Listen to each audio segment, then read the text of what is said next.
A grid of 37 cars got round 5 of the European Le Mans Series underway. A busy grid of guests, but also of fans who were allowed to frequent the grid free of charge. It was free to get in as well, and you could get down onto the grid and see the cars and the drivers up close. It was Tom Doonan to wave the green flag, cycling hero, and then the cars fanned out to 3 and 4 abreast with lots of smoke further back. There would be an early spin as well for Anders Fjordbach. There he goes to the right and did very well to keep it out of the wall. Had to loop the car to get it pointed in the right direction and head back down towards Eau Rouge on the opening lap. But the scrapping and the overtaking began very early on indeed.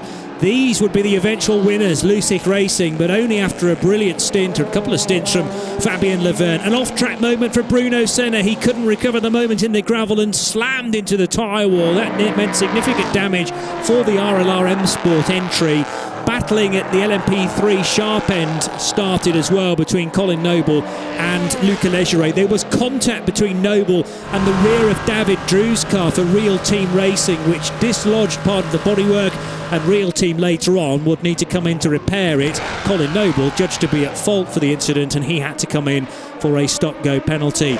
So the tie wraps were out to repair the bullet on the rear of Real Team's car. This was a strange moment, a loose wheel, we think, for Laura Millara in the M Racing Norma. Resulted in a spin on the exit of Lafagna corner and a safety car to retrieve that machine. Pit stops aplenty during the safety car, and many drivers were presented with a red light which quickly turned green once the safety car train dispersed. Side-by-side action between Nicolas Lapierre and the 28 car of Paul Lafargue, and this was the point where Lapierre took the race lead ahead of Richard Bradley, who overcooked his run into the chicane.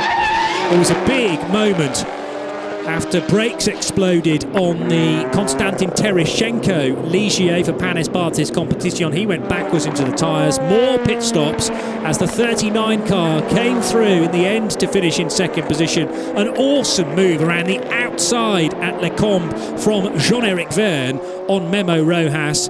A section of bodywork would be left in the middle of the track from Tony Wells' car that needed to be retrieved, so that was done under a full course yellow as well.